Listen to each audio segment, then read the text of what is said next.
Today, we're tackling a common problem encountered when working with Bootstrap 5.3.2 grid system.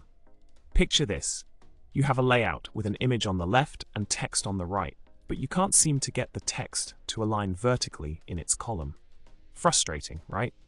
Well, worry no more, because we've got the solution for you.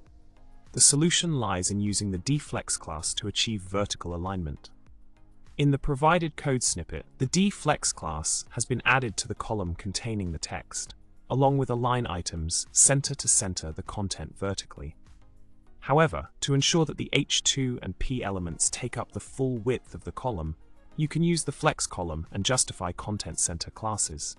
This will neatly stack the header and paragraph, aligning them vertically within the column.